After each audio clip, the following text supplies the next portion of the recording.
Do you think that God came down from heaven and stopped? Good afternoon. So I've got a lot to say here, and it's important that I say it now, because one of the things that might go down in the very near future that is following all of this censorship and deplatforming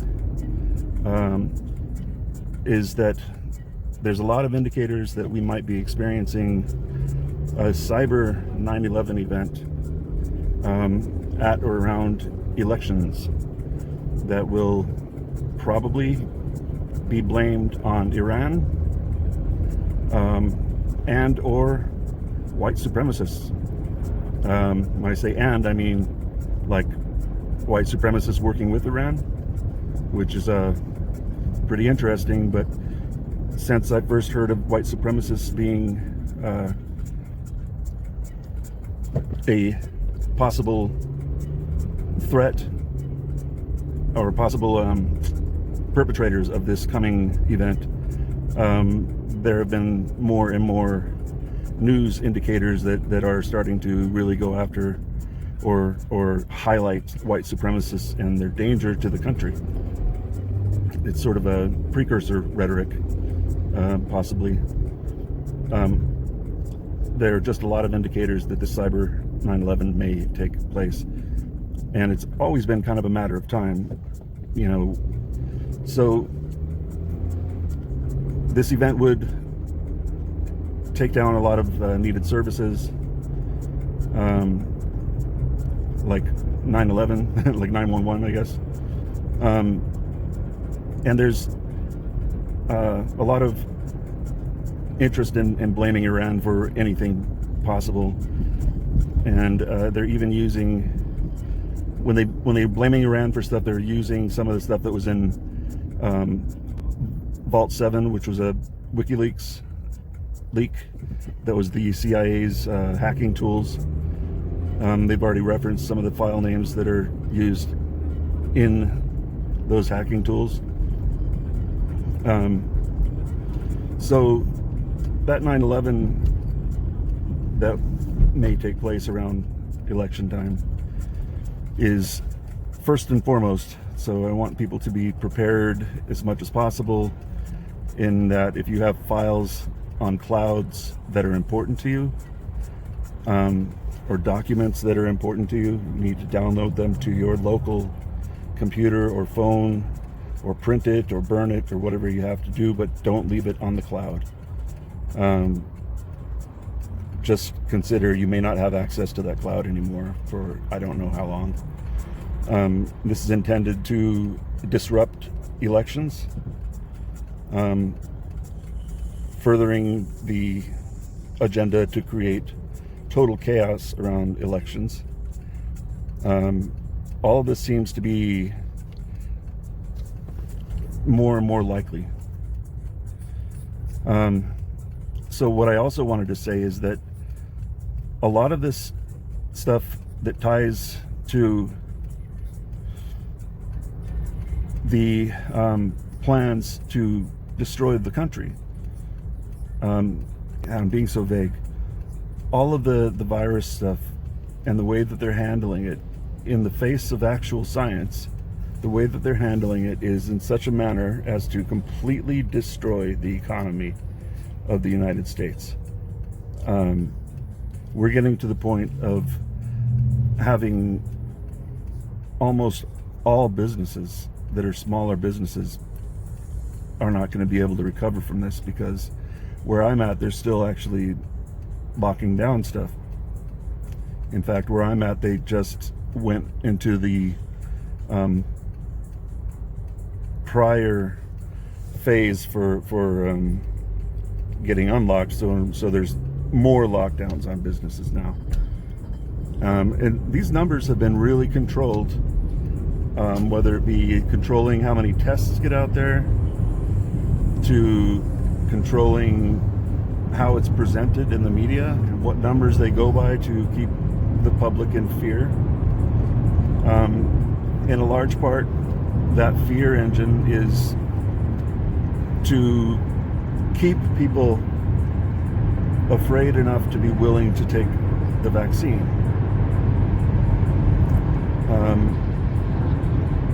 There may be a more dangerous strain of the virus surfacing right now that I don't know how much more dangerous because they mess with the numbers so much. But there was a video that I've got on my, I think it's still up, I don't think they took it down, that came from Nigeria, that was about, they said it was from the Rockefeller Foundation, and it spelled out everything that's happened so far. From, you know, lockdowns, and then there being a more virulent strain that is released right around now, and they said October, that may cause the entire country to be more strictly locked down for up to 6 months. And so we've got the World Economic Forum saying that this is the great reset that we need to, that we are implementing, which is a restructuring of all everything. Basically, the entire economy is collapsing. So they're letting it collapse so that they can start this new paradigm. And there very well may be within this, and all of the things that have started that looked like they were absolutely intended, like George Floyd and all the Black Lives Matter protests, sparking civil war rhetoric, and really not just rhetoric. Now it's becoming more likely because the sides have divided so much that dialogue is broken down. So there's this created tension, and a lot of it plays into elections as well. Well, if these elections are hacked by white supremacist groups, I don't know what the level of chaos would be, but you add in if there's a cyber attack tied to these militant or white supremacist groups, meaning we can't communicate anymore. I don't know how that unfolds, but if the internet goes down, all needed services go down. We're completely dependent on the internet for food, even for everything. If that breaks down, all hell will break loose. So that's something to know. But also, who is doing this? The World Economic Forum and the Rockefeller Institution are tied to this, and Bill Gates is tied to them, and he's been pushing for the vaccine and all this stuff to, you know, come out and be pushed upon everybody. And there being this crazy technology for tracking and tracing people by injecting something under the skin. And I have the commercial for the product that will do that on my YouTube. So then you have Bill Gates, who was meeting with Jeffrey Epstein, and Donald Trump, who has been funded by Sheldon Adelson. These guys all tie into the Jewish mafia and Zionism. So you have the Zionist regime that is in control of Israel and have full control. I mean, they control both sides of Congress. Everybody has signed pledges to Israel in Congress except for 3 people, I think. They have the White House. I mean, Jared Kushner is so tight with Netanyahu that it's mean, it goes without saying. And then Trump, of course, who's done everything to give Palestine and parts of Syria to Israel, just give it to them, annexed it, and they've literally wiped Palestine off the map. They removed Palestine from the map. So Palestine doesn't exist anymore. And of course, they are gearing up to go to war with Palestine and pushing the war with Iran by any means necessary. They've been doing that for a long time, trying to start war with Iran. And it's not for our well-being, because Iran's no threat to the United States. It's for the benefit of Israel. So the World Economic Forum is the rebranded New World Order. And that rebranded New World Order is tied directly to Zionist state of Israel. And I'm not saying anything about Jews. I'm saying about Zionism specifically, which I believe most Jews oppose. So it's nothing anti-Semitic about it. This is about Israel making the power move to take control of the New World Order, or Israel taking control of the world. So this is crazy, because David Ben-Gurion in the 60s said that soon Israel would be the center control of the world and there would be no armies except for theirs. He said that in a interview on Look magazine in the early 60s. So you have the people involved in the Reagan administration and the Bush administration, you know, John Bolton, Dick Cheney, all the people involved with the 9/11 attacks, and some that are tied to this pandemic. So this is a big play by the Zionists to control the world, and it's working, because they also have control over every aspect of what you need to have control of to rule the world completely.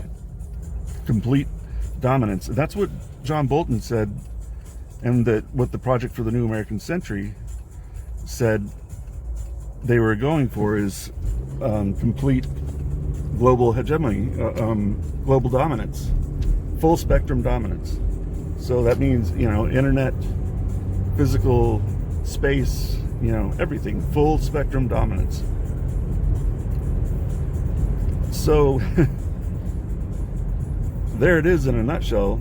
I don't know what else to say about that, but it's really scary, because I don't know how much of this involves depopulation and what, you know, what that all means, aside from seizing control of the entire world. And in that control structure, we the people ain't in it. If you look at the World Economic Forum, where they paint a flowery picture of restructuring the world economy and restructuring all elements of life and humanity, there's nothing in there that says the people have a word in anything, because they don't intend for the people to have a word in anything. They intend to enslave the people. And you have to think of slavery in a different way than what we normally would think of slavery as. But when you have a population who have no control over their own lives and are surveilled every moment in every way, and just controlled and completely dehumanized and controlled, that's slavery. because the only thing that we can do is be controlled and do the work that we're told we have to do. And there's no, all of the Constitution is being completely stripped under the guise of this virus. There's no wiggle room. Total control and surveillance of everything. So yeah, that's it in a nutshell. I would stock up. I don't know what to do with that information, and I've been doing a story on whose hands are involved in this whole big plan, and it's all pointed back to Israel, but I didn't have solid connections to prove it. It was just, there were a lot of loosely but obvious ties. But now it's like, okay, well, they just did there was a conference that Trump put together or hosted about deplatforming anti-Semites, and they've already called anti-Zionists anti-Semites, and they've already, now they're saying that anybody who talks about the World Economic Forum, which is the rebranded New World Order, anybody who talks about that are basically being anti-Semitic by talking about that, because somehow World Economic Forum is synonymous with Jews. So if you're talking about that, you're talking about Jews, and if you say anything bad about that, then you're saying something bad about Jews. So therefore, you're anti-Semite if you talk about the World Economic Forum in a less than flattering light. Why would they do that? Why would they do that? Just to slap a further muzzle on us. I don't know how long until not a word can be said in any way. They're also coming after VPNs and encryption under the guise of bioterrorism, and also William Barr was going after VPNs and encryption under the guise of stopping pedophilia. So all privacy is on the chopping block, and all privacy. I mean, they're even monitoring, they don't have it yet, but they're working on, and not just in the beginning stages, I think that they've already got sewer bots that monitor your waste, so that so these sewer bots can report back what you've been eating, and whether there's, you know, drugs or alcohol in your waste, so that they can control whatever you eat.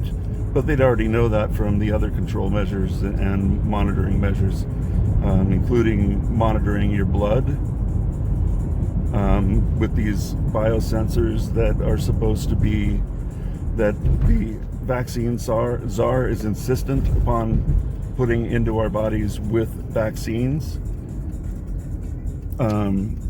which are, you know, just a couple months away, and they're going to push much harder for vaccines because not enough people are willing to take them right now. They don't want to have to use force, so they'll use social pressures, along with you won't be able to get into any, like, shopping or anything without a card saying that you're vaccinated. So there's a pretty wicked incentive to have to get the vaccine. So monitoring everything from within your body to your waste products to where you are at all times and who you talk to and how long you talk to them, and all of it is recorded permanently.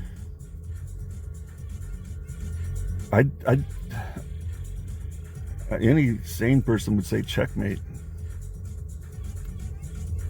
but I don't think giving up is wise, because anything we can do to slow this thing down gives us that much more time to be free in any kind of way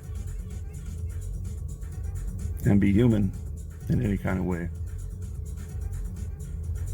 Yeah, there's a lot more to talk about, but that's kind of the trajectory of what is really taking place right now. Everything that I've just said, if you have any questions about it,